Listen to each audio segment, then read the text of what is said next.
कन्हैया कुमार एक बार फिर से आपका जीके प्लान पे स्वागत करता हूं। और देखिए कि ये ज्ञान बिंदु का टेस्ट सीरीज हम लोग देख रहे हैं लोग। तो अभी तक हम लोग 29 तक देख लिए हैं लोग। ये आपका 30वां टेस्ट है, तो इसे देखा जाएगा। और इसका PDF GK plan Telegram channel से या डिस्क्रिप्शन बॉक्स में लिंक दिया रहेगा, वहाँ से डाउनलोड कर सकते हैं। तो चलिए पहला क्वेश्चन देखा जाए। पहला क्वेश्चन है कि भारतीय संविधान में कुल कितने भाग हैं। तो इसका राइट आंसर हो जाएगा 22 भाग हैं। देखिए मूल भारतीय संविधान में 22 भाग, 395 अनुच्छेद और 8 अनुसूचियाँ था, जो वर्तमान में 12 अनुसूची हैं।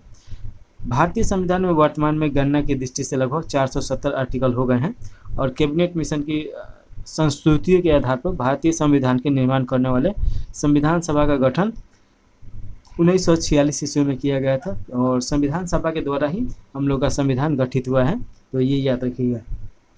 चलिए अगला क्वेश्चन है, वोट देने का अधिकार भारतीय संविधान के किस अनुच्छेद के अंतर्गत आता है। तो इसका राइट आंसर सी हो जाएगा, आर्टिकल 326 के अंतर्गत आता है। देखिए कि मत देने का अधिकार से ये संबंधित है। और आर्टिकल 324 निर्वाचन के अधिनिरीक्षण, निर्देश और नियंत्रण का निर्वाचन आयोग में निहित होने से संबंधित है। अनुच्छेद 330 में देखिए कि लोकसभा अनुसूचित जाति एवं अनुसूचित जनजातियों के लिए सीटों का आरक्षण से संबंधित है।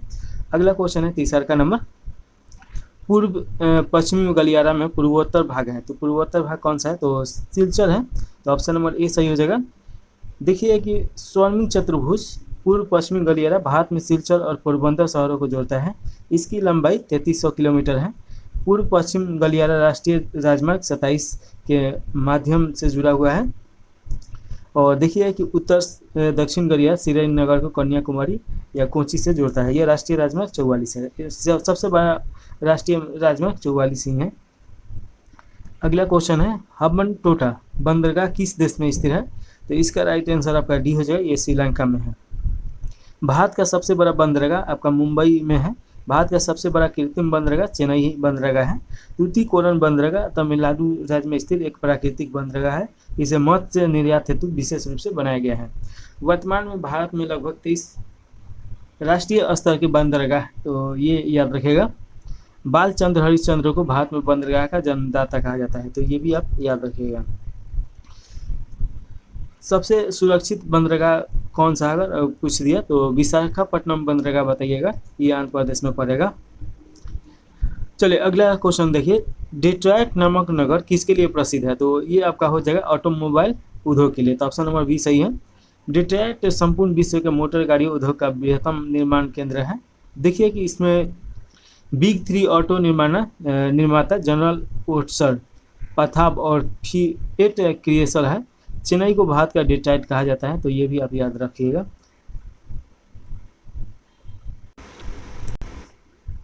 अगला क्वेश्चन छठा नंबर है, जनसांख्यिकीय लाभांश होता है। तो ये देखिए कि आपका राइट आंसर ये हो जाएगा, 15 और 59 वर्ष के बीच में होता है, तो इसे कार्यशील जनसंख्या बोला जाता है। देखिए संयुक्त राष्ट्र जनसंख्या कोष ने जनसंख्या लाभांश की निम्नलिखित परिभाषा दी है।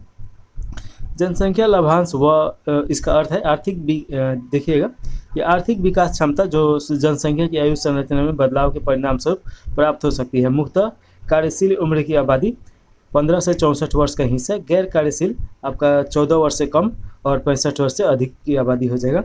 काम करने वाले लोगों की संख्या उन पर आश्रित लोगों की संख्या का अनुपात जितना अधिक होगा, आर्थिक उत्पाद को उतना ही मदद मिलेगी। यदि किसी देश में नवयुवक और नवयुवतियों की संख्या अधिक हो रही हो तो उर्वरता कम हो रही हो, तो इस देश की इस जनसंख्या स्थिति का लाभ मिलेगा। चलिए अगला क्वेश्चन है 7 नंबर, डाक संशोधन विधेयक में पॉकेट वीटो का प्रयोग किस राष्ट्रपति ने किया था। तो इसका राइट आंसर बी हो जाएगा, ज्ञानी जैन सिंह के द्वारा। देखिए कि पॉकेट वीटो का मतलब क्या होता है कि जब राष्ट्रपति को कोई भी मान लीजिए कि संशोधन बिल आया और उस पर अपना विचार नहीं देते हैं, तो उसी को पॉकेट वीटो बोला जाता है। वह स्वतः ही समाप्त हो जाता है, उस पर सिग्नेचर ही नहीं करते हैं, तो ये याद रखिएगा। 1986 में इनका उपयोग किया गया था। चलिए अगला क्वेश्चन है, डॉक्टर राजेंद्र प्रसाद भारत के प्रथम राष्ट्रपति थे जो लगातार 2 बार राष्ट्रपति निर्वाचित हुए। एस राधाकृष्णन 2 बार उपराष्ट्रपति तथा 1 बार राष्ट्रपति रहे। चलिए अगला क्वेश्चन है, महाराजा धीरराज की उपाधि अपनाने वाला पहला गुप्त शासक कौन था। तो इसका राइट आंसर ये हो जाएगा, चंद्रगुप्त प्रथम। देखिए चंद्रगुप्त प्रथम गुप्त संवत चलाता है 319 बीस ईस्वी के बीच में। चंद्रगुप्त प्रथम का महान सम्राट था गुप्त वंश का। और देखिए कि चंद्रगुप्त प्रथम ने लिच्छवी राजकुमारी लिच्छवी राजकुमारी कुमार देवी से विवाह किया था। श्री गुप्त वंश का संस्थापक था, तो ये आप याद रखिएगा। और इसका उत्तराधिकारी घटोत्कच हुआ। समुद्रगुप्त प्रथम उत्तराधिकारी था जो 335 ईस्वी में राजगद्दी पर बैठा, और समुद्रगुप्त को भारत का नेपोलियन कहा जाता है। कभी भी समुद्रगुप्त एक भी युद्ध हारा नहीं है। देखिए समुद्रगुप्त ने अश्वमेधकर्ता, विक्रांत, परमा भागवत की उपाधि धारण की। इसे कविराज भी कहा जाता है। चंद्रगुप्त द्वितीय समुद्रगुप्त का उत्तराधिकारी था जो 380 ईस्वी में राजगद्दी पर बैठा। 5वीं ईस्वी में चंद्रगुप्त द्वितीय के शासनकाल में चीनी बौद्ध यात्री पाहियान भारत आया था। 9 नंबर क्वेश्चन है, भारतीय संविधान की अनुसूची 6 में किन किन राज्यों को शामिल किया गया है? तो असम, त्रिपुरा, मेघालय, मिजोरम हो जाएगा। तो ये 4 राज्य हैं। ऑप्शन नंबर ए सही हो जाएगा। देखिए 5वीं अनुसूची में असम, मेघालय, त्रिपुरा, मिजोरम से भिन्न भारत के सभी राज्यों के अनुसूचित क्षेत्र को प्रशासित और नियंत्रित संबंधित उपक्रम दिया गया है। अगला क्वेश्चन है, नील दर्पण नामक पुस्तक किसने लिखा है? तो नील दर्पण नामक पुस्तक आपका दीनबंधु के द्वारा लिखा गया है। तो राइट आंसर बी हो जाएगा। थोड़ा सा सर्दी होने के कारण थोड़ा सा आवाज़ आपको अलग आ रहा होगा, तो राइट आंसर बी सही है। देखिए कि नील दर्पण नील विद्रोह पर आधारित था और 1858-59 में जो विद्रोह हुआ था उसी पे आधारित था। देखिए कि नील विद्रोह 1859 में बंगाल के नदिया जिले के गोविंदपुर गांव में प्रारंभ हुआ था। इसका नेतृत्व दिगंबर विश्वास के द्वारा किया गया था और विष्णु विश्वास 2 भाई था लोग। धनपत राय श्रीवास्तव जो प्रेमचंद नाम से जाने जाते हैं वो उर्दू और हिंदी के सर्वाधिक लोकप्रिय उपन्यासकार हैं। तो ये याद रखिए। इनका सेवा सदन, प्रेमा सदन, रंगभूमि, निर्मला, गबन, कर्मभूमि, गोदान आदि इनकी रचना है। जयशंकर प्रसाद की रचना कमाइली है। तो ये याद रखिएगा। चलिए अगला क्वेश्चन है, निकोलो कांटी नामक इटाली यात्री किसके शासनकाल में आया था? तो इसका राइट आंसर ए हो जाएगा, देवराय प्रथम। देखिए फारस राज था अब्दुल रजा। संगम वंश के शासनकाल, देवराय द्वितीय शासनकाल में विजयनगर आया था। विजयनगर का प्रसिद्ध हजारा मंदिर कृष्ण देवराय के शासनकाल में निर्मित हुआ था। कृष्ण देवराय ने आंध्र भोज की उपाधि धारण की। तो ये याद रखेगा। हरिहर द्वितीय द्वारा अपने विद्वान और विद्वानों को संरक्षण देने के लिए राज व्यास या राज वाल्मीकि उसे कहा जाता है। देखिए कि डोमिंग पायस पुर्तगाल से कृष्ण देवराय के राज्य में आया था। तो ये याद रखिएगा। अगला क्वेश्चन है 12 नंबर, अवध के ब्रिटिश साम्राज्य में मिलन के समय अवध के डैश कौन थे? तो इसका राइट आंसर ए हो जाएगा, वाजिद अली शाह हो जाएगा। देखिए कि लॉर्ड डलहौजी 1853 ईस्वी में भारत में सर्वप्रथम टेलीग्राम सेवा प्रारंभ हुआ और इसी समय देखिए कि रेलवे भी स्टार्ट होता है जो बम्बई से थाने चलता है 34 किलोमीटर के बीच में। तो ये याद रखिएगा। देखिए कि राज के हड़प नीति में सबसे पहले सतारा, उसके बाद संभलपुर और उसके बाद जयपुर, झांसी, नागपुर को शामिल किया गया और उस समय लॉर्ड डलहौजी ही था वायसराय। तो ये याद रखिएगा।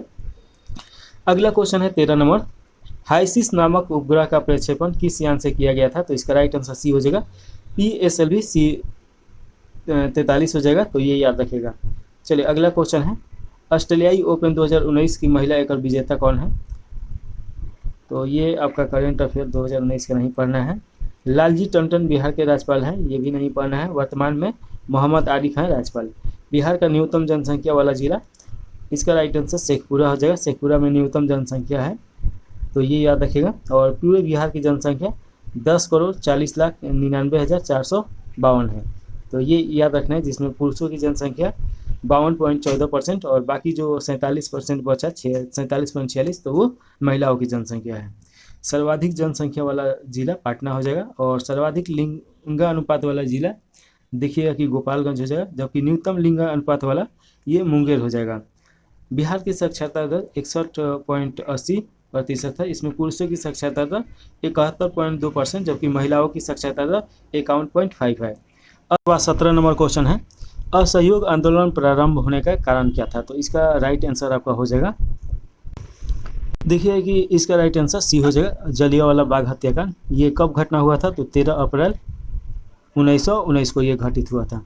जलियांवाला बाग कहाँ पे है? तो ये पंजाब में पड़ेगा और एक ये फील्ड था। इसमें देखिए कि बैसाखी मनाने के लिए बहुत सारे लोग इकट्ठा हुआ था लोग। उसी समय जनरल डायर जाता है और जाके यहाँ पे सेना के साथ पहुँचता है और यहाँ पे गोली चलाने का ऑर्डर दे देता है, जिसके कारण हजारों व्यक्तियों का मृत्यु हो जाता है। इसको विरोध में देखिए कि असहयोग आंदोलन स्टार्ट किया गया था गांधी जी के द्वारा। तो 17 का राइट आंसर सी हो जाएगा। देखिएगा कि गांधी जी के नेतृत्व में 1 अगस्त 1920 को असहयोग आंदोलन प्रारंभ किया गया। गांधी जी द्वारा असहयोग आंदोलन के द्वारा 1 वर्ष के अंदर स्वराज प्राप्ति का लक्ष्य रखा गया था। और 4 फरवरी 1922 को घटित चौरा चौरी कांड के कारण गांधी जी ने 12 फरवरी 1922 को बारदोली से आंदोलन स्थगित कर दिया। तो ये याद रखिएगा। पंजाब के देखिए जो हम बताए हैं वही सब ये दिया गया है, तो ये आप देख सकते हैं। घातक क्या है? तो ये करंट अफेयर का क्वेश्चन है। ये एक लड़ाकू विमान है, तो ऑप्शन नंबर सी सही हो जाएगा। चलिए, वर्ष 2020 के विश्व की स्थापना राजधानी, ये अभी अब 2020 का करंट अफेयर है। अगला क्वेश्चन है, बिहार का सर्वाधिक लिंग अनुपात वाला जिला कौन सा है? तो ये गोपालगंज हो जाएगा। तो ऑप्शन नंबर सी सही हो जाएगा। देखिए बिहार का लिंग अनुपात 918 है और राष्ट्रीय औसत 943 है। और देखिए भारतीय साक्षरता दर वाला जिला रोहतास है जो 73.37 और न्यूनतम साक्षरता दर वाला जिला पूर्णिया है जो 51.08 है। सर्वाधिक पुरुष साक्षरता दर जिला रोहतास हो जाएगा और न्यूनतम साक्षरता दर पुरुष जिला पूर्णिया हो जाएगा। सर्वाधिक महिला साक्षरता दर रोहतास हो जाएगा और सर्वाधिक महिला साक्षरता दर न्यूनतम साक्षरता दर आपका सहरसा हो जाएगा। तो ये याद रखिएगा। बिहार में शिशु मृत्यु दर कितना है? तो देखिए कि ये तो उस समय का अपडेट है, तो ये थोड़ा सा हम लोग को नहीं देखना है, अभी अप टू डेट देखा जाएगा। चलिए 22 नंबर क्वेश्चन है, बिहार के कितने प्रतिशत भूभाग पर अति सघन वन है? तो इसका राइट आंसर सी हो जाएगा। 0.35% पे है, तो ये याद रखिएगा।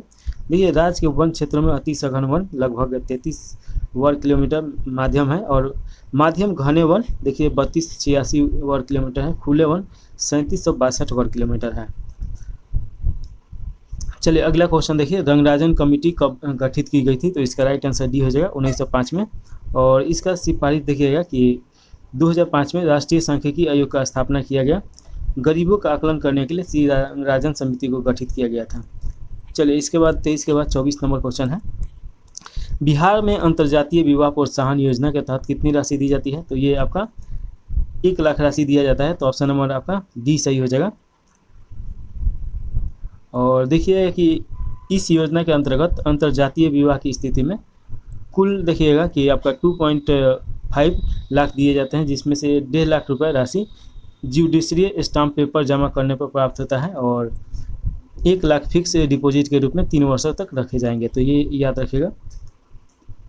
चलिए अगला क्वेश्चन है, अंतर्राज्यीय परिषद का सदस्य नहीं होता है। तो अंतर्राज्यीय परिषद का सदस्य कौन नहीं होता है? तो राज्यपाल नहीं होता है। तो ऑप्शन नंबर ए सही हो जाएगा, बाकी ये सभी होते हैं लोग। चलिए अगला क्वेश्चन है,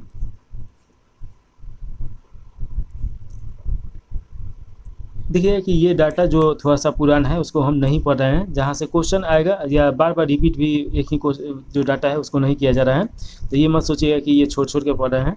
26 नंबर क्वेश्चन है, बिहार धार्मिक विकास से संबंधित बोर्ड है। तो ये कौन सा बोर्ड है? तो इसका राइट आंसर आपका हो जाएगा योजना और विकास विभाग। तो ऑप्शन नंबर ए सही है 26 का। 27 नंबर क्वेश्चन है, 1919-20 में दरभंगा किसान आंदोलन के प्रमुख नेता कौन थे? तो राइट आंसर हो जाएगा स्वामी विद्यानंद हो जाएगा। देखिए 1919-20 में दरभंगा किसान आंदोलन के प्रमुख नेता स्वामी विद्यानंद है। 1930 के दशक में किसान आंदोलन से स्वामी सहजानंद सरस्वती सक्रिय रूप से जुड़े थे। बिहार किसान सभा का गठन उन्होंने किया था। बिहार में स्वराज दल का गठन हुआ जिसके नेता श्री कृष्ण सिंह थे और यही बिहार का प्रथम मुख्यमंत्री भी बनते हैं। इन्हें बिहार केसरी के नाम से जाना जाता है श्री कृष्ण सिंह को। तो ये याद रखिएगा। बाबू ब्रजकिशोर प्रसाद को बिहार के जन्मदाता और स्वतंत्रता संग्राम का महानायक कहा जाता है। तो बाबू ब्रजकिशोर प्रसाद के बारे में भी याद रखिएगा। चलिए अगला क्वेश्चन है 28 नंबर, प्रकाश संश्लेषण किस में होता है? तो ये देखिए क्लोरोफिल में होता है। देखिए कि जो कोई भी पेड़ पौधा होता है तो उसका पत्ता हो जाएगा उसमें हरा रहता है तो हरा कलर में, और उसके बाद छिलका जो होता है उसका छाल, तो छाल को हटा के देखिएगा वहाँ पे भी हरा दिखाई देता है और क्लोरोफिल के कारण ही हरा दिखाई देता है। तो ये याद रखिएगा। देखिए प्रकाश संश्लेषण के लिए कार्बन डाइऑक्साइड, जल, क्लोरोफिल और सूर्य का प्रकाश आवश्यक है। क्लोरोफिल के केंद्र में मैग्नीशियम का एक परमाणु होता है। प्रकाश संश्लेषण की दर लाल रंग के प्रकाश में सबसे अधिक एवं बैगनी रंग के प्रकाश में सबसे कम होता है। राइबोसोम को सर्वप्रथम रॉबिन्सन एवं ब्राउन ने 1953 ईस्वी में पादप कोशिका में तथा जी फ्लैट ने 1953 में कोशिका जंतु देखा और 1958 में रॉबर्ट ने इसका नामकरण किया। राइबोसोम को प्रोटीन की फैक्ट्री कहा जाता है। और देखिए जेंथ्रोफिल पीले वर्णक होते हैं जो प्राकृतिक में व्यापक रूप से पाए जाते हैं। अगला क्वेश्चन है कि भू स्थिति उपग्रह पृथ्वी से कितनी ऊंचाई पर होता है, तो इसका राइट आंसर सी हो जाएगा, 36,000 किलोमीटर होता है। और जिसे पृथ्वी एक घूर्णन अपने अक्ष पे कितना समय में लेता है, तो 24 घंटा में लेता है। तो ये मान लीजिए कि यहाँ है तो इसी रफ्तार से ये भी घूमता है और 24 घंटा में फिर वो अपने पॉइंट पर पहुँचता है। तो ये आप याद रखिएगा। चलिए अगला क्वेश्चन हम लोग देखेंगे लोग, थोड़ा सा इसके बारे में देख लिया जाए कि पृथ्वी का औसत व्यास कितना है, तो 12,742 किलोमीटर है। इसकी गणना सर्वप्रथम एस्टेरोजनी ने की थी। चंद्रमा और पृथ्वी के बीच की औसत दूरी 3,84,365 किलोमीटर। चंद्रमा का व्यास देखिए कि 3480 किलोमीटर है। चलिए अगला आगे देखा जाए, 30 नंबर क्वेश्चन है, एक सींग वाला राइनो यानी गेंडा किस राज्य में पाया जाता है, तो इसका राइट आंसर डी हो जाएगा, असम में पाया जाता है। और देखिएगा कि एक सींग वाला गेंडा भारत के असम और नेपाल की तराई कुछ इलाकों में पाया जाता है, जहां इसकी संख्या हिमालय की तलहटी में नदियों वाले वन क्षेत्रों में सीमित है। हंगुल देखिएगा कि ये जम्मू कश्मीर के राज्य का राष्ट्रीय पशु है। इसका वैज्ञानिक नाम एलाफॉस हंगुल है। और देखिए मध्य प्रदेश को टाइगर स्टेट बोला जाता है क्योंकि यहाँ पे सबसे ज़्यादा टाइगर है लोग। अगला क्वेश्चन है, भारत का राष्ट्रीय वृक्ष क्या है, तो भारत का राष्ट्रीय वृक्ष बरगद है। तो ऑप्शन नंबर डी सही हो जाएगा। देखिए बरगद का रासायनिक बायोलॉजिकल नाम है फाइकस बैथालेसिस। भारत का राष्ट्रीय पुष्प कमल है जिसे जाना जाता है नेलुम्बो न्यूसिफेरा। भारत का राष्ट्रीय फल आम है, मेगाफिरा इंडिका है। और भारत के राजकीय प्रतीक चिन्ह सारनाथ में स्थित अशोक का स्तंभ है, तो ये याद रखिएगा। देखिए कि पृथ्वी दिवस कब मनाया जाता है, तो ये आपका 22 अप्रैल को मनाया जाता है, तो ऑप्शन नंबर बी सही हो जाएगा। और ये देखिएगा कि इसकी स्थापना, थोड़ा सा इसके बारे में इसे दुनिया भर में पर्यावरण संरक्षण के लिए आयोजित किया जाता है। इसकी स्थापना सीनेटर जोनाल्ड नेल्सन ने 1970 ईस्वी में एक पर्यावरण शिक्षा के रूप में की थी। 2024 का थीम हम लोग को नहीं जाना है, 2024 का थीम है ग्रह बनाम प्लास्टिक, तो ये याद रखिएगा। ये क्वेश्चन हालांकि पूछ भी सकता है क्योंकि नया ही है। 16 सितंबर को अंतर्राष्ट्रीय ओजोन दिवस मनाया जाता है। ओजोन दिवस क्या करता है, तो पराबैंगनी किरण को रोकता है। ग्लोबल वार्मिंग किस गैस से होता है, तो इसका राइट आंसर भी हो जाएगा, CO2 हो जाएगा। देखिए CO2 के बारे में यानी कार्बन डाइऑक्साइड के बारे में, तो ये आग बुझाने में काम में आता है। मृदु पेय पदार्थ में आता है, जैसे स्प्राइट पेप्सी सब पीते हैं लोग, तो उसमें जो पीने के बाद बुलबुला दिखाई देता है या ढकार आता है, तो इसी के कारण आता है।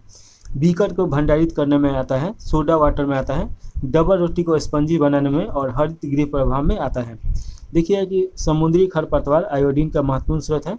ओजोन गैस चांदी की सतह को काला कर देता है। अगला क्वेश्चन है, उत्पादक और खाने के क्रम को क्या कहा जाता है, तो इसे खाद्य श्रृंखला बोला जाता है, तो ऑप्शन नंबर ए सही हो जाएगा, 34 का। देखिए इसमें एक चीज़ आपको जानना है कि लिंडेमान के 10% के नियम के अनुसार एक पोषक स्तर से दूसरे के पोषक स्तर में मात्र 10% ऊर्जा ही स्थानांतरित होती है। इस कारण ऊर्जा का प्रवाह एक दिशीय होता है, तो ये याद रखिएगा। चलिए अगला क्वेश्चन है और इसमें पूछा जाए अनुवांशिक की सबसे छोटी इकाई क्या है, तो अनुवांशिक की सबसे छोटी इकाई का बात किया जाए तो ये आपका जीन हो जाएगा। देखिए कि गुणसूत्र का नामकरण W वाल्टियर ने 1888 में किया था। गुणसूत्र देखिए कि 46 होता है यानी 23 जोड़ा, और 22 जोड़ा मेल और फीमेल दोनों में बराबर होता है। जैसे कि मान लीजिए कि ये मेल हो गया और ये फीमेल हो गया, तो 22 जोड़ा यहाँ पे भी एक जैसा होगा, यहाँ पे भी, लेकिन 23वां जोड़ा जो है ये लिंग निर्धारण करता है। फीमेल में XX आपका पाया जाता है और मेल में आपका XY क्रोमोसोम पाया जाता है। तो यहाँ पे अगर XX दोनों आ गया तो यहाँ पे स्त्रीलिंग पैदा होगा, और यहाँ पे Y आया और यहाँ पे X ही आएगा, तो यहाँ पे देखिएगा कि पुल्लिंग पैदा होगा। मानव में 20 आवश्यक एमिनो एसिड हैं और न्यूरॉन तंत्रिका तंत्र की सबसे छोटी इकाई है। अगला क्वेश्चन है, डीऑक्सीजन रुधिर शरीर से किस में आता है, तो इसका राइट आंसर आपका डी हो जाएगा, दाएं आलिंद में आता है, तो ये याद रखिएगा। देखिए कि डीऑक्सीजन रुधिर शरीर में दाएं आलिंद में आता है और दाएं आलिंद से रक्त निलय में स्थानांतरित होता है जो महाधमनी के माध्यम से शरीर में पंप करता है। दायां आलिंद ऑक्सीजन लेने और कार्बन डाइऑक्साइड को हटाने के लिए दायां आलिंद से रक्त को फेफड़े में पंप करता है, तो ये याद रखिएगा। अगला क्वेश्चन है, प्रारंभिक खाद्य नहीं है, तो इसमें कौन सा नहीं है, तो दूध जो है ये प्रारंभिक खाद्य में नहीं आएगा। फल सब्जी अनाज ये प्राथमिक खाद्य में आ जाएगा लोग।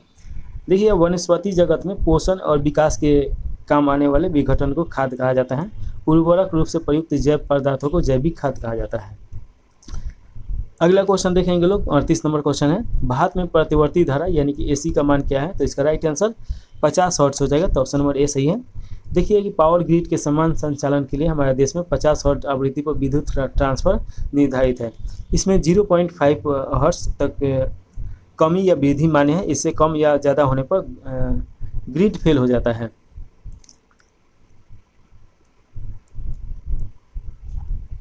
रेफ्री फायर देखिएगा कि एक विद्युत युक्ति है जो प्रतिवर्ती धारा या अल्टरनेटिव करंट का दृष्टि धारा का डायरेक्ट करंट डीसी में परिवर्तन करता है। इन्वर्टर एक विद्युत युक्ति है जो दृष्टि धारा का डायरेक्ट करंट को प्रतिवर्ती धारा अल्टरनेटिव करंट में परिवर्तित करता है। अगला क्वेश्चन है 39 नंबर, टीका रोग किससे संबंधित है? तो इसका राइट आंसर डी हो जाएगा, मूंगफली से। देखिए कि मूंगफली में टीका रोग स्कार्फोरा पार्सोनेटा नामक कवक के कारण होता है। हरित बाली रोग बजरे में होता है। और सरसों का एक महत्वपूर्ण कवक जनित रोग है सफ़ेद बिट्टू। देखिए सरसों में सफ़ेद ये लग जाता है। और देखिए कि गनपर्ण फुदकी या पायरिया एक छोटा सा होता है जो गन्ने की पत्ती एवं तने का रस चूसता है। इससे गन्ने का फसल की वृद्धि रुक जाती है और सूख सा हो जाता है। मक्का की पत्तियों के शीर्ष का सफ़ेद होना जिंक की कमी का दर्शाता है। तो ये देखिएगा। अगला क्वेश्चन है 40 नंबर, ट्राइब्रेसिक एसिड क्या है? तो ये आपका फास्फोरिक अम्ल है। तो ये याद रखिएगा। देखिए ट्राइब्रेसिक एसिड पानी में घुलने पर 3 हाइड्रोजन आयन प्रदान करता है और फास्फोरस एसिड यह 3 हाइड्रोजन आयनों को छोड़ सकता है। हाइड्रोक्लोरिक अम्ल यानी HCl का एक अन्य नाम क्या है? तो म्यूरिएटिक अम्ल है। यह खनिज अम्ल भी कहा जाता है। हाइड्रोफ्लोरिक अम्ल में देखिए कि कांच घुलनशील होता है। बेंजाइक अम्ल दवा बनाने में काम आता है। और बेकिंग पाउडर बनाने में टार्टरिक अम्ल का प्रयोग किया जाता है। कपड़े से रंग के धब्बे हटाने के लिए ऑक्जेलिक अम्ल का प्रयोग किया जाता है। फोटोग्राफी में भी इसका प्रयोग किया जाता है। सल्फर से प्राप्त महत्वपूर्ण औद्योगिक रसायन सल्फ्यूरिक अम्ल है। स्कार्बिक अम्ल किस विटामिन का नाम है? तो इसका राइट आंसर आपका सी हो जाएगा। देखिए कि ये इसके कमी से स्कर्वी रोग या मसूड़ों में फूलना हो जाता है। यह खून भी आता है। इसके मुख्य स्रोत क्या है? तो खट्टा फल है जैसे संतरा, नींबू, नारंगी, ये सब हो जाएगा। विटामिन बी और सी जल में घुलनशील होता है लोग। और बाकी देखिएगा कि ये जो बच गया लोग वो वसा में घुलनशील होता है लोग। विटामिन ए का रासायनिक नाम रेटिनॉल है। इसके कमी के कारण रतौंधी हो जाता है और संक्रमण का खतरा भी बना रहता है। इसके मुख्य स्रोत क्या है? तो दूध है, अंडा है, पनीर है, हरी सब्जी, साग है, ये सब है। आगे क्वेश्चन देखेंगे लोग। अच्छा, विटामिन डी का रासायनिक नाम क्या है? तो कैल्सीफेरॉल है। इसके कमी से बच्चों में रेक्टियस रोग हो जाता है। इसका स्रोत देखिए तो सूर्य का प्रकाश, मछली और यकृत, दूध, अंडे और मक्खन आदि हैं। तो ये आप थोड़ा सा याद रख सकते हैं। अगला क्वेश्चन है 42 नंबर। इसमें पूछा जा रहा है कि धातु अम्ल से अभिक्रिया करता है तो कौन सा गैस उत्पन्न होता है? तो हाइड्रोजन गैस उत्पन्न होता है। तो ये तो हम लोग देखे हैं लोग। देखिए कि धातुएं उष्मा एवं विद्युत की सुचालक होती है और चांदी विद्युत का सर्वश्रेष्ठ सुचालक है। तो ये तो बार बार हम लोग देख रहे हैं लोग। देखिए शीशा की उष्मीय एवं विद्युतीय चालकता सबसे कम होती है। एल्युमिनियम, जिंक और ये क्या दिया गया है? पीबी यानी शीशा की ऑक्साइड उभय धर्मी होता है। सबसे हल्का धातु लिथियम, सबसे भारी धातु ऑस्मियम है। तो ये याद रखिए। सबसे कठोर धातु टंगस्टन है। तो ये आप सभी याद रखना है। आगे देखिए कि नाइट्रस ऑक्साइड यानी N2O हास्य गैस के रूप में जाना जाता है। क्लोरीन का उपयोग पीने के पानी को शुद्ध करने में किया जाता है। क्लोरीन गैस फूलों का रंग उड़ा देता है। अगला क्वेश्चन है इलेक्ट्रॉनिक विन्यास 287 वाला अधातु तत्व कौन सा है? तो ये हो जाएगा क्लोरीन हो जाएगा। क्लोरीन के बारे में अभी पढ़े हैं लोग कि ये पानी पीने वाला को शुद्ध कर देता है। हाइड्रोजिक बंध द्वारा ये फ्लोरीन, ऑक्सीजन और नाइट्रेट के यौगिक में भी पाया जाता है। अगला क्वेश्चन है 44 नंबर। जाइलम का क्या कारण है? तो दो चीज़ हम आपको समझाते हैं। जैसे कि मान लीजिए कि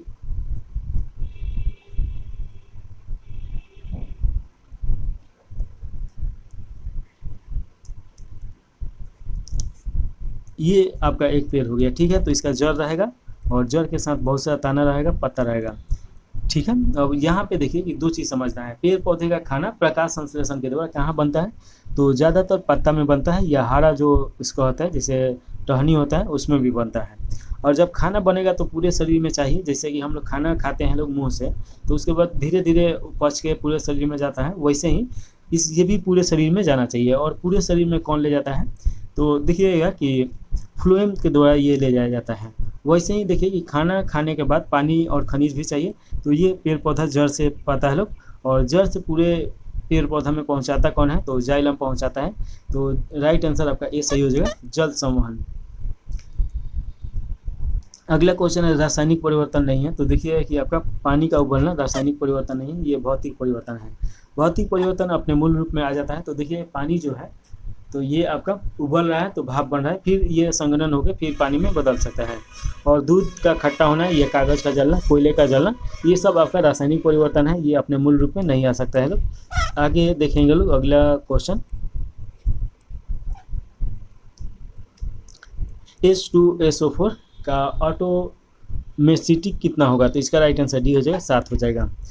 देखिए कि जो परमाणु इलेक्ट्रॉन जोड़ी को स्वीकार करता है उसे स्वीकारक कहते हैं, जैसे कि H2SO4 के निर्माण में। और एटोमिसिटी किसी अणु में परमाणु की कुल संख्या का एटोमिसिटी कहलाता है।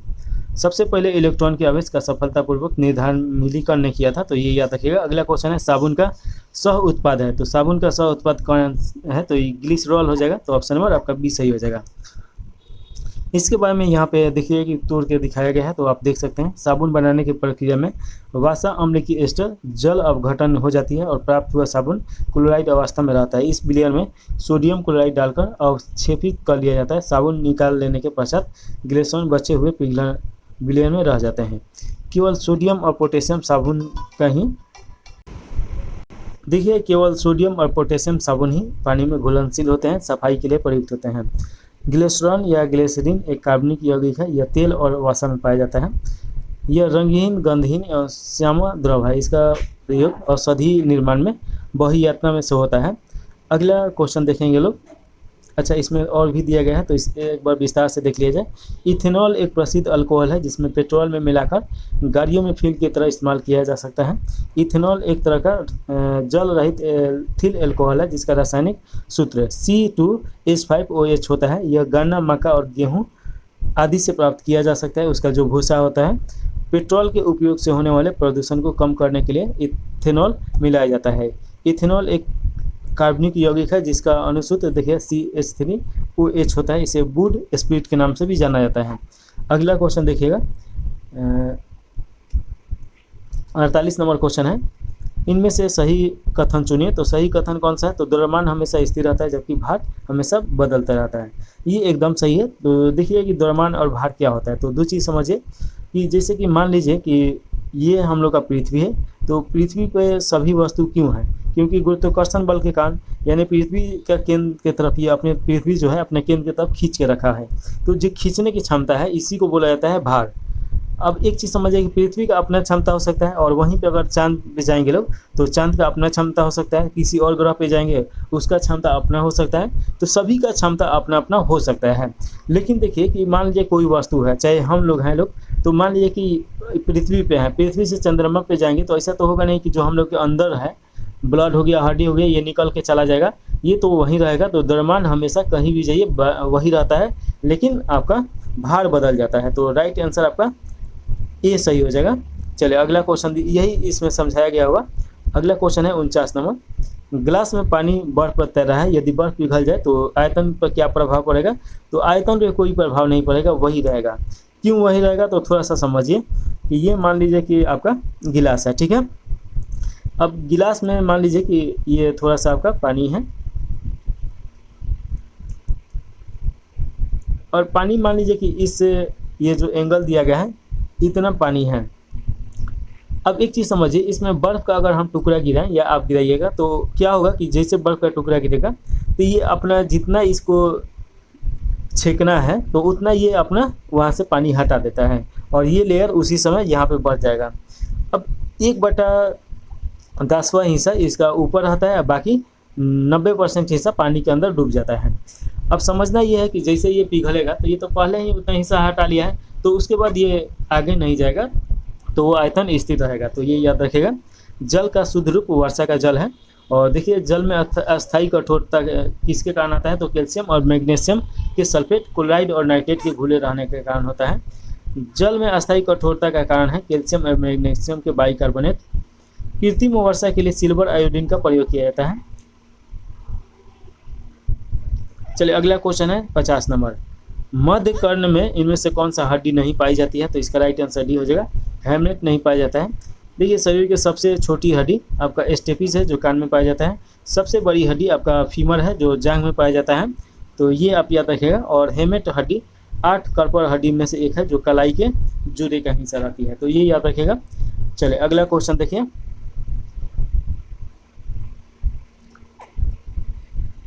51 नंबर क्वेश्चन है।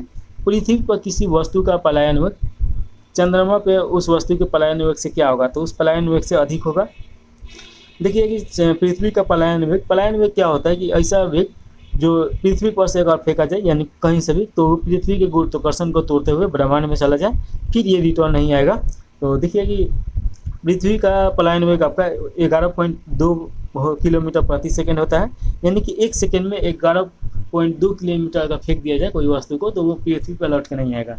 चंद्रमा पे कम है क्योंकि इसका गुरुत्वाकर्षण बल कम है, तो 2.4 किलोमीटर प्रति सेकेंड है, तो ये याद रखिएगा। चंद्रमा पर वायुमंडल नहीं है, तो ये तो पहले भी आप जानते होंगे। 52 नंबर क्वेश्चन है। 18 कैरेट का सोना का प्रतिशत क्या हो जाएगा? तो ये आपका 75% हो जाएगा। ऑप्शन नंबर डी सही है। थोड़ा सा इसे देखिए, तो देखिए सोना 24 कैरेट का होता है और ये 18 कैरेट दिया है, तो क्या करेंगे लोग, तो 18/24 हो जाएगा और इंटू में 100 आ जाएगा। अब यहाँ पे काटिएगा तो ये आपका 3/4 हो जाएगा। 4 से काटेंगे लोग तो 25 हो जाएगा और 25 3 75, तो 75% हो जाएगा। ऑप्शन नंबर डी आपका सही है।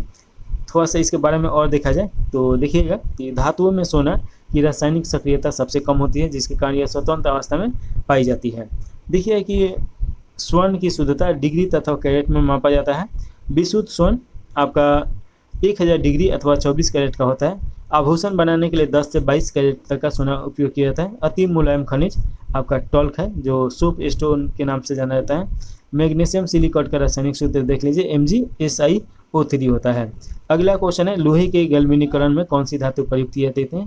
तो इसमें देखिए कि गैल्वीकरण क्या है, तो लोहा के ऊपर एक जस्ता का लेप चढ़ाया जाता है ताकि उसमें चुंबक नहीं बोल रहे हैं, ये आपका उसमें मूर्छा ना लगे। तो ऑप्शन नंबर आपका सी सही हो जाएगा। जिंक का उपयोग किया जाता है, तो ये याद रखिएगा।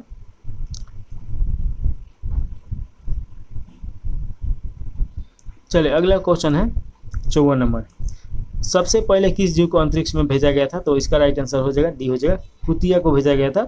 और देखिए कि इसका लाइका नाम था, तो ये याद रखिएगा। अंतरिक्ष में प्रवेश करने वाली भारतीय मूल की पहली महिला हरियाणा की कल्पना चावला है जो 1997 में गई थी।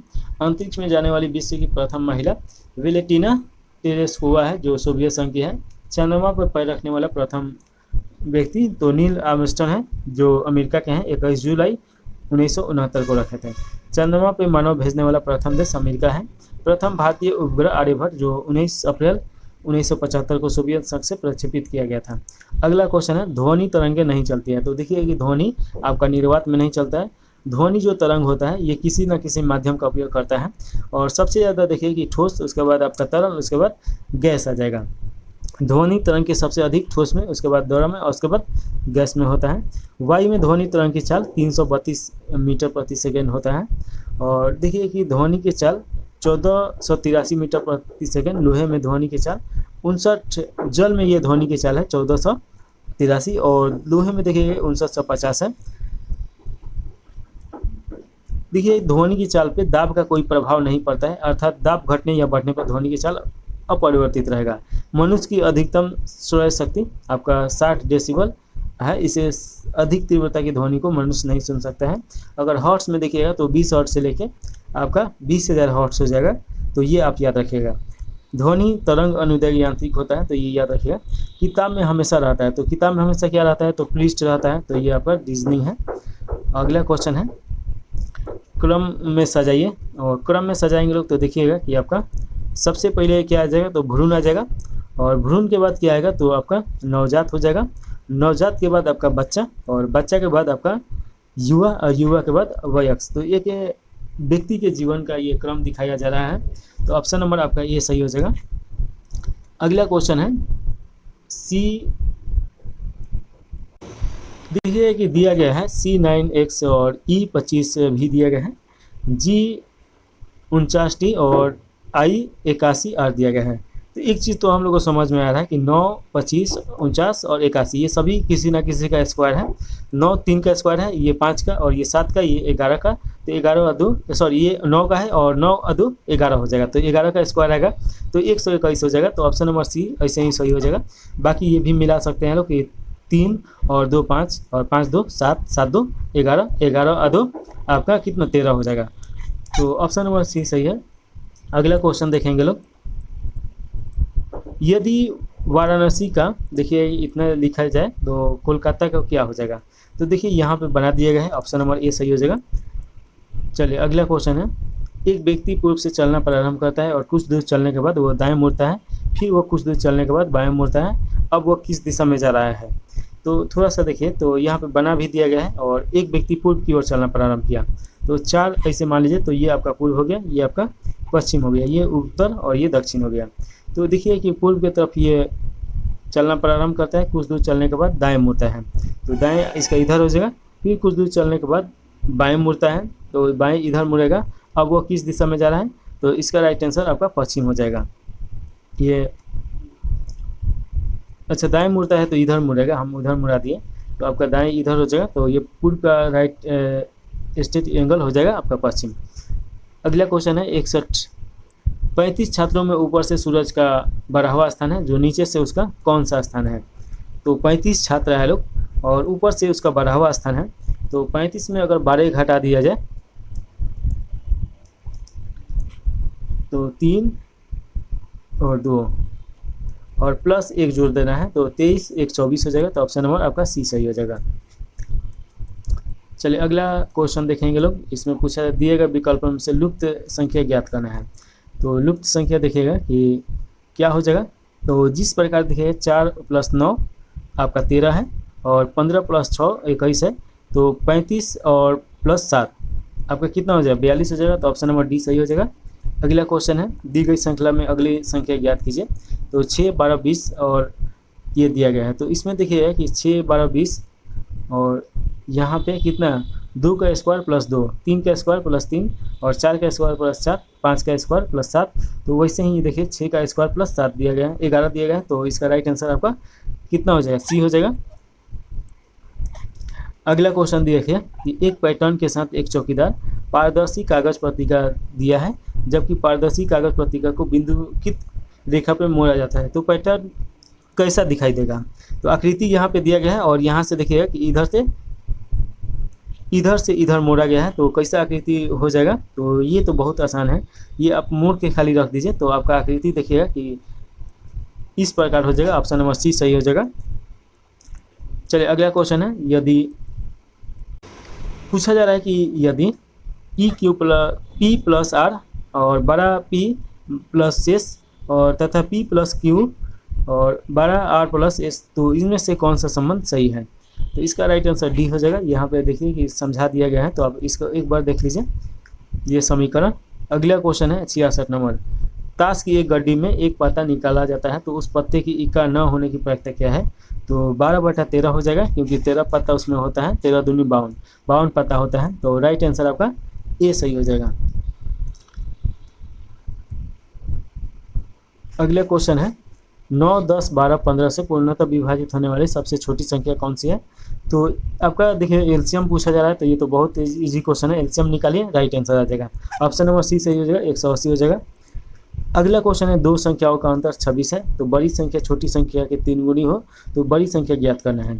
तो देखिए कि एक्स मान के बताना है, तो आपका 39 हो जाएगा। देखिए कि दो संख्याओं का अंतर 26 दिया गया है, तो 26 और बड़ी संख्या छोटी संख्या के 3 गुनी है, तो देखिए छोटी संख्या आपका कितना 13 हो जाएगा, तब बड़ी संख्या आपका देखिएगा कि 39 3 गुना है, तो ये आपका 26 हो जाएगा। चलिए अगला क्वेश्चन देखिए, 69 नंबर क्वेश्चन है, 83 से पूर्णतः विभाजित 6 अंकों की सबसे बड़ी संख्या कौन सी है। तो 6 अंकों की सबसे बड़ी संख्या क्या है 9999। 4 अंकों का बड़ी संख्या तो 4 गुना, 3 अंकों के तो 2 गुना, 3 गुना, 2 अंकों का तो 2 गुना, तो 6 अंकों का पूछा है तो 6 गुना होगा कि सबसे बड़ी संख्या आपका सी सही हो जाएगा। इसमें घटा देना है आपका 6 तो आसानी से निकल जाएगा। चलिए अगला क्वेश्चन देखिए।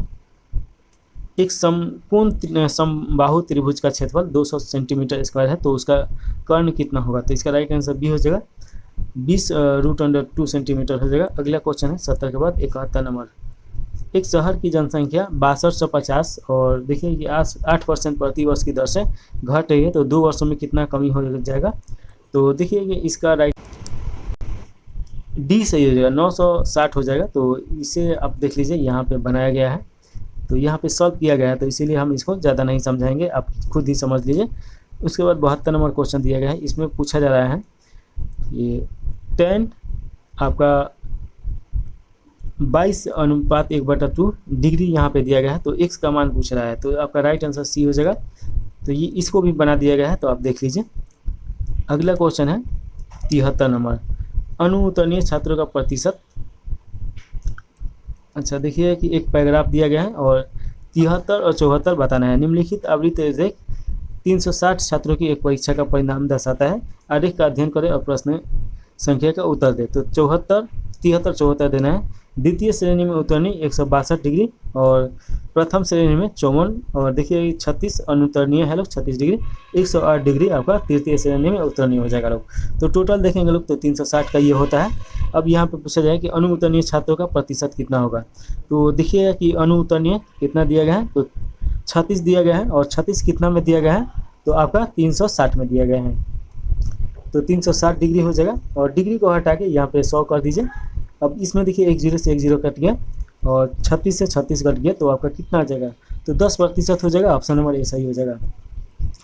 द्वितीय श्रेणी में उत्तीर्ण छात्रों की संख्या तृतीय श्रेणी में उत्तीर्ण छात्रों से कितना अधिक है, तो देखिए कि द्वितीय श्रेणी में छात्रों की संख्या कितना है, तो 162 है और तृतीय श्रेणी में 108 डिग्री है, तो इसका राइट आंसर देखिएगा 162 और -108 उसके बाद 360 हो जाएगा, तो ये निकाला गया है। तो राइट आंसर आपका सी सही हो जाएगा, 54 आ जाएगा। अगला क्वेश्चन है एक 400 ग्राम मिश्रण में 30% ज़्यादा जस्ता और 45% लोहा तथा शेष तांबा है। तो देखिए 30% और 45%, तो 30 दूनी 60 और 15 75, तो 25% आपका क्या बचेगा, तांबा बचेगा। तो ये आप देखिएगा कि 25% तांबा हो जाएगा। तो 400 ग्राम मिश्रण में तांबा कितना प्रतिशत हो जाएगा, तो ये देखिए आप घटाइएगा तो 25 आ जाएगा और 25/100 और कितना में निकालना है, तो 400 पे, तो ये निकल गया, तो ये 4 हो गया और 4 से जब गुना करेंगे 25 में तो 100 ग्राम हो जाएगा। तो ऑप्शन नंबर आपका बी सही हो जाएगा 75 का। 76 नंबर क्वेश्चन है एक व्यक्ति 40 रुपये के 10 खिलौने की दर से खरीदता है और 48 रुपये के 8 खिलौने की दर से बेचता है। तो देखिए ये यहाँ पे अच्छा तरीके से बना दिया गया है, इसका 50% हो जाएगा लाभ प्रतिशत, तो यहाँ पे बना दिया गया है, तो इसीलिए आप देख लीजिए। अगला क्वेश्चन है 77 नंबर क्वेश्चन है। यहाँ पे एक समीकरण दिया गया है जिसे सॉल्व करना है और सॉल्व करने के बाद एक आएगा, तो ऑप्शन नंबर सी सही हो जाएगा। यहाँ पे सॉल्व किया गया है, देख लीजिए। अच्छा यहाँ पे 78 से 80 में फिर एक आरेख दिया गया है। वर्षों में 3 कंपनियों का निर्यात दिया गया है। एक कंपनी ये है और एक्स कंपनी, जेड कंपनी और वाई कंपनी। तो एक्स कंपनी को ऐसे डिनोट किया जा रहा है, जेड को ऐसे और वाई को ऐसे। तो देखिएगा कि त्रिभुज वाला है तो ये कौन सा वाई कंपनी हो जाएगा, ये आयत वाला आपका जेड हो जाएगा और ये गोला वाला आपका एक्स हो जाएगा। तो यहाँ से देख के आपको बनाना है। पहला क्वेश्चन पूछा है तीनों कंपनियों के 1994 में औसत निर्यात और 1995 में औसत निर्यात के बीच क्या अंतर हो जाएगा। तो 94 और 95 में देखिएगा जोड़ना पड़ेगा, तो ये आपका हो जाएगा 94 यहाँ से लेके यहाँ तक और ये आपका 95 हो जाएगा। तो देखिए कि यहाँ बना दिया गया है, तो आप समझिएगा है कि यहाँ पे जोड़ के और निकाल देना है। तो 90 60 और 40 जोड़ेंगे, 3 से भाग देंगे तो ये आपका निकल जाएगा। तो ऑप्शन नंबर देखिए 10 करोड़ हो जाएगा, सी हो जाएगा। वैसे ही 79 नंबर क्वेश्चन देखें, इस वर्ष में वाई और जेड के निर्यात के बीच का अंतर अधिकतम है। तो इसका राइट आंसर ग्राफ देखिएगा तो आपका 1995 में हो जाएगा। निम्नलिखित में से किस वर्ष में तीनों कंपनियों का निर्यात बढ़ने के क्रम में है। तो ये तो बहुत इजी है, आप देखिएगा 1999 का, तो ये रहा और ये तीनों का तीनों बढ़ रहा है, ऊपर की तरफ जा रहा है, तो 1999 आपका सही हो जाएगा। तो ये सब ग्राफ वाला जो क्वेश्चन होता है बहुत इजी होता है, सिर्फ देखना है और सही पहचान करना होता है। तो 80 का राइट आंसर आप देखिए कि डी सही है, 1999। महोत्सव का अर्थ क्या होता है? तो महोत्सव का अर्थ होता है महान है जो उत्सव। तो ऑप्शन नंबर ए सही हो जाएगा। अनेक शब्दों का एक शब्द देखिए कि जो बूढ़ा न हो तो उसे अजर बोला जाता है। आवश्यकता से अधिक वर्षा, अतिवृष्टि, फेंक कर चलाए जाने वाला हथियार, अस्त्र जिसकी आशा न की जाए, अप्रत्याशित, वर्षा का अभाव, अनावृष्टि हो जाएगा। 82 नंबर क्वेश्चन है कि आप कौन सा सर्वनाम है? तो आप में देखिए कि ये निजवाचक सर्वनाम है। निजवाचक सर्वनाम वो सर्वनाम जो स्वयं के लिए प्रयोग किया जाता है, जैसे आप, स्वयं, खुद, आप ही, तो ये हो जाएगा। चलिए अगला क्वेश्चन है कंठ से निकलने वाला ध्वनि कौन सा है? तो कंठ से देखिएगा कि आपका क ख ग ये उच्चारण होता है। तो आप बोल के देखिए ये कंठ से निकल रहा है, तो ये आप राइट आंसर ये सही हो जाएगा। 83 के बाद 84 नंबर क्वेश्चन पूछा जा रहा है कौन समूहवाचक संज्ञा नहीं है? तो इसमें देखिएगा ये झरना, एक सिर्फ एक झरना का बात हो रहा है, झरने यहाँ पे नहीं है, बाकी वर्ग, सेना, सभा ये सब समूह को दर्शाया जा रहा है। अगला क्वेश्चन है 84 के बाद 85 नंबर, लोकची में कौन सा प्रत्यय है? तो लोकची में देखिएगा कि आपका ची आपका प्रत्यय हो जाएगा। तो देखिएगा कि जो किसी भी शब्द के अंत में जुड़ के उसका शब्द का मीनिंग चेंज कर दे उससे प्रत्यय बोला जाता है। तो ये देखिए कि तोप में ची जुड़ा है तो लोकची हो गया है। तो ऑप्शन नंबर आपका सी सही हो जाएगा। अगला क्वेश्चन है सब्यसाची किसका पर्यायवाची शब्द है? तो ये आपका अर्जुन का पर्यायवाची शब्द है। देखिए सब्यसाची अर्जुन को उपाधि के रूप में कहा जाता है। अगला क्वेश्चन है आह्वान का विपरीत शब्द क्या है? तो इसका विपरीत शब्द है विसर्जन। अनुकरण का देखिएगा तो विरक्त हो जाएगा, अनाश्रित का आश्रित, और तिरोभाव का अभिभाव हो जाएगा। 88 नंबर क्वेश्चन है सूरज को दीपक दिखाना मुहावरे का अर्थ प्रसिद्ध व्यक्ति का परिचय देना। अगला क्वेश्चन है, अच्छा थोड़ा सा यहाँ पे देख लीजिए, सूरज पर थूकना यानी निर्दोष व्यक्ति को दोषी ठहराना, सुबह का चिराग होना यानी समाप्ति पर आना, और सिक्का का जमाना प्रभुत्व जमाना, और 7-5 करना यानी आगे पीछे करना। 89 नंबर क्वेश्चन है महर्षि का सही संधि विच्छेद आपका महा प्लस ऋषि हो जाएगा। तो ये याद रखिएगा। दिवाली का देखिए देव प्लस आले, सत्याग्रह का सत्य प्लस आग्रह, मनोयोग का मना प्लस योग, और स्वागत का सु प्लस स्वागत। अगला क्वेश्चन है द्विज इनमें से किसका पर्यायवाची शब्द नहीं है? तो देखिए कि आपका बी हो जाएगा बादल, और द्विज पक्षी, ब्राह्मण और चंद्रमा का पर्यायवाची शब्द है, तो ये याद रखिएगा। और यहाँ पे दिया गया है तो अग्रजन्मा, भूपेद, विभ्रू, महासूरी, द्विज और महादेव, ये सब आप थोड़ा याद रखिएगा। अगला क्वेश्चन है आत्ताताई का क्या अर्थ है? तो आत्ताताई का अर्थ हो जाएगा आपका जो अत्याचार करता हो। तो ऑप्शन नंबर ए सही है। जो दूसरे के दोष खोजे उसे छिंद्रा और वेशी बोला जाता है। और देखिए गुण दोष विवेचना करने वाला समीक्षक होता है, निंदा करने वाला निंदक होता है, और जो व्यर्थ का व्यय करता है उसे अव्ययी भी बोला जाता है। 92 नंबर क्वेश्चन है इनमें से किस समूह में सभी शब्द शुद्ध लिखा गया है? तो देखिए बी हो जाएगा प्राकृतिक, पुनर्जन्म, भर्तना, बलिष्ठ। इसके बाद 93 नंबर क्वेश्चन है जो पढ़ेगा वही पास होगा कौन सा विशेषण है? तो ये सर्वनाम विशेषण हो जाएगा। तो ऑप्शन नंबर डी सही है। इसके बाद 94 नंबर क्वेश्चन देखिए इनमें से कौन सा वाक्य शुद्ध नहीं है? तो देखिए कि ये जो है विष्णु के अनेकों नाम है, तो विष्णु के अनेक नाम है ऐसे हो जाएगा, अनेकों नहीं होगा। तो ऑप्शन नंबर ये गलत हो जाएगा। तो ऑप्शन नंबर ए सही है। अगला क्वेश्चन देखिए 95 नंबर द्विज समास का उदाहरण है। तो देखिएगा कि दिनहीन यानी 2 शब्दों से जोड़ के मिला है, तो इसका राइट आंसर ए सही हो जाएगा। अगला क्वेश्चन है, अच्छा यहाँ पे 6 भेद दिया गया है, तो एक बार इसे देख लीजिए। अव्ययी समास, तत्पुरुष समास, द्विगुण समास, द्विग समास, और कम धारक समास, और बहुव्रीहि समास। तो ये आप याद रखें 6 इसका ये है। और देखिए कि प्रश्न अनुसार द्विग समास में दोनों पद प्रधान होते हैं तथा ये चिन्ह और अथवा आदि लुप्त हो जाते हैं। तो समद पद देखिए कि ये विग्रह, आय व्यय, ये आय और व्यय, माता पिता, और दिनहीन, ये दिनहीन हो जाएगा। 96 नंबर क्वेश्चन है आसमान टूट पड़ना, इसका क्या अर्थ है? तो मुसीबत आना हो जाएगा। तो ऑप्शन नंबर बी सही हो जाएगा 96 का। खून सफ़ेद होना यानी बहुत डर जाना, नाक में दम करना, तंग करना, या हाथ गर्म करना यानी घूस देना, सिर पे खेलना यानी प्राण दे देना। अगला क्वेश्चन है 97 नंबर इसमें शुद्ध वर्तनी वाला शब्द कौन सा है? तो रचयिता ये आपका शुद्ध है। समास का विलोम शब्द क्या है? तो देखिए कि ये व्यास हो जाएगा। ऑप्शन नंबर सी सही है। समास का विलोम आपका संक्षिप्तीकरण हो जाएगा, व्यास का पृथ्वीकरण, संधि का विलोम विग्रह होता है। तो ये याद रखिए संधि मतलब जोड़ना, विग्रह का अर्थ अलग होना, शत्रुता का विलंब, मित्रता। परिमाप में उपसर्ग है, तो उपसर्ग कहाँ पे जुड़ता है, तो अभी हम लोग देखे थे कि प्रत्यय देखे थे लोग, तो वो अंतिम में जुड़ता है और ये आपका पहले जुड़ता है। तो पहले कौन जुड़ा है, तो माप है ये शब्द, और माप में परि लग गया है तो परिमाप हो गया है, तो ऑप्शन नंबर आपका ए सही हो जाएगा।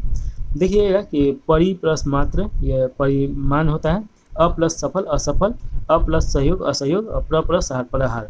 100 नंबर क्वेश्चन है, बादल का तत्सम शब्द क्या है, तो तत्सम शब्द क्या हो जाएगा, तो आपका वारित हो जाएगा। देखिए विशेषण तत्सम ऐसे शब्द जिसके बिना किसी परिवर्तन के संस्कृत से हिंदी में शामिल किया गया है, जैसे आम्र हो जाएगा, ऐश्वर्या हो जाएगा, जल हो जाएगा, तो ये तत्सम शब्द बोला जाता है, तो ऑप्शन नंबर आपका सी सही हो जाएगा 100 का। तो इस बार का 100 क्वेश्चन देख लिए हैं लोग। कोई भी कमेंट करना है तो कमेंट करके जरूर बताइए कि क्या कमी है या क्या अच्छा ही लग रहा है, और साथ में चैनल को लाइक और सब्सक्राइब करके जाइए लोग। तो जय हिंद, जय भारत।